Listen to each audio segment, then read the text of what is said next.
Alright guys, so recently it looks like DestroyLonely has been priming himself for a comeback, and he's done this by making some semi-major announcements. So I'm gonna go over the updates, the fan reactions, and what I believe are the main issues he's had over the last couple of years, and how we can overcome them. So let's get into it. Alright, so the first major piece of news is that DestroyLonely and Lil88 have unfollowed each other. And if you don't really understand the significance of this, which I'm pretty sure like 99% of you guys do, but I'm just gonna say it anyways, DestroyLonely and Lil88 kind of dropped this like collab project together where Lil88 executive produced the album, and pretty much every DestroyLonely fan hated it to the core, and by extension hated Lil88 for it. And you know, you can go online, go on Twitter, and just see the sentiment towards Lil88. Pretty horrible. Anyways, right after this was announced, fans started celebrating. Thank Jesus, everybody party at my house at 5. Why the sad face? I'm jumping joy right now. Thank God. I prayed for times like this. So yeah, they both unfollowed each other, which is kind of like,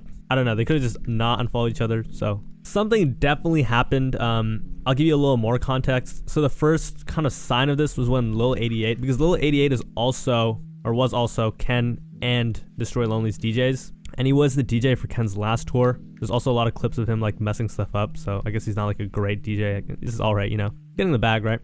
He was taken off of Lone's Europe tour as the DJ, and fans were like, yo, is this a sign? But no one really knew, and yeah, they're definitely gone now. But yeah, fans were happy as hell. Lone fired Lil88. When you found out Lil88 is gone, now we're gonna hear peak music from now on. Talking about Lone. Anyways, Lone also made some like ominous tweets, I guess you could say. He said, I feel like myself again. He also said, or he replied to a fan who said, if you don't feel how you felt making Broken Hearts, no you do not, buddy. I heard we going Broken Hearts to the 3rd, but maybe later. He's kind of like teasing a sequel.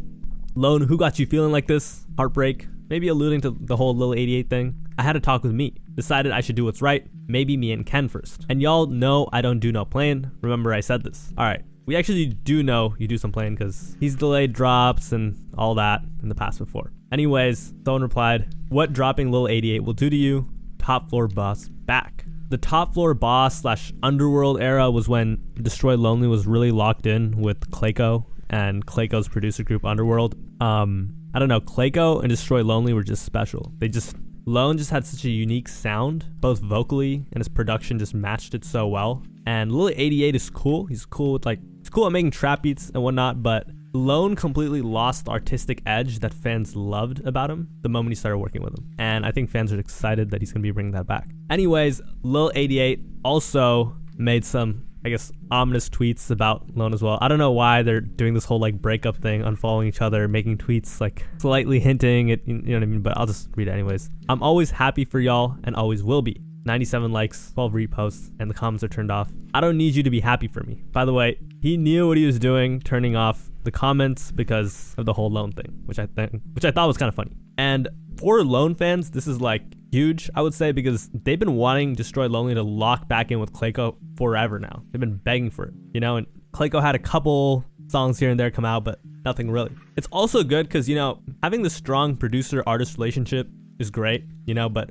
when you stick with anyone, no matter how talented, for so long, I don't know, especially in like rap, people just get tired of things. So this little hiatus they took, actually, you know, if you look at the silver lining, it'll feel fresh, you know, because Clayco's obviously evolved since then. And I will remind you guys that DestroyLonely at one point was Lil88's biggest supporter. Lil88 makes this immediately impossible. Lil88 is absolutely one of the best producers on earth. Just listen. And yeah, you can just look at the replies. There's that gif. No, he ain't. Clayco, asterisk. But yeah.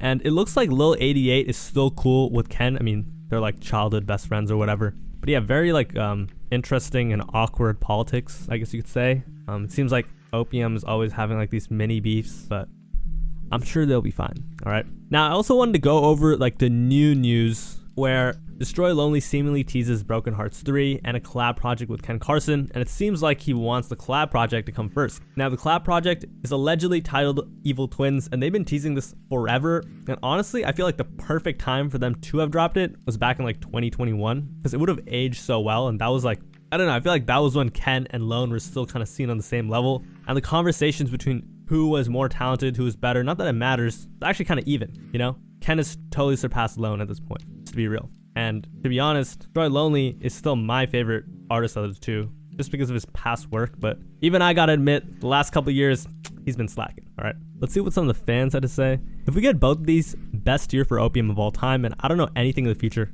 could top it. Lone better than Ken. All right. Broken Hearts 3 is a necessity ASAP. Honestly, they both are. It looks like Lone is also working with Richie Soof again. Soph, I don't know how to pronounce it. Now he's one of like Cardi's more OG producers, going all the way back to the whole Pierre era. He was supposedly going to be on most of Whole Lotta Red, but after that album got scrapped and Filthy produced most of it, he had like 1 or 2 songs, I forget. So poor guy. The random thing too is he's actually signed to Future, so he's free bands. So I don't know, maybe that's why he hasn't been featured that much on Cardi's stuff. But yeah, they were pretty cool back in the day, and they still definitely connected with that camp for sure. He said check your phone, twin, though, so I don't even know if they made anything. Honestly, I just want to hear Clayco and Alone. Now, I want to go over one last point, all right? Destroy Lonely could have had a 150 track If Looks Could Kill album with how many good throwaways there were. So this is kind of similar to Lil Uzi, and I've noticed this with Lone too, and fans have noticed it as well. He has so many leaks that sound so much better than what he put out. And this is honestly one of the biggest problems a lot of these like rap artists have, like rappers. They'll make like 5 songs a day, right? And they'll have so many songs that they can't properly like sift through it and pick the best songs for their album. You know what I mean? And obviously when it's your own music, you have your own biases and whatnot, but it's like, it's crazy because some of these songs are actually like good. They're good. You know what I mean? I'm not going to say any of them are hits, but it's like, damn. And I know last time he was putting a lot of songs on like the deluxe and trying to give fans everything they wanted so he could sell a certain number, but like still, you know what I mean? So I feel like he definitely needs somebody. He needs like a creative director or someone. Like, I'm not gonna say music stylist because Destroy Lonely, he's not like out of touch per se.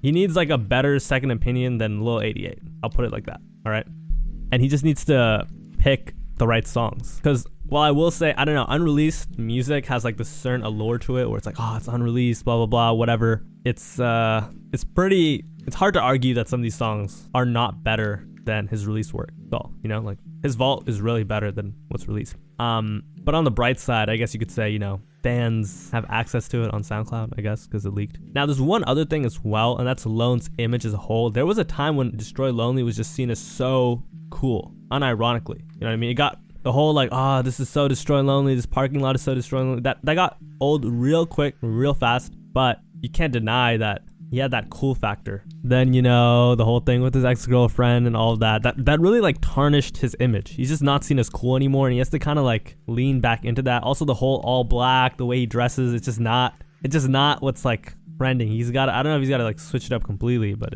he needs to move a little. He still got it kind of, but he needs to make his image a little more fresh. I don't know, maybe do like the right type of interviews or something. I don't know, just something needs to change. I would say image a little bit, and I don't know, maybe just do like the right press, you know what I mean, like do a good interview, you know, but I don't know, but yeah, peace, see you tomorrow.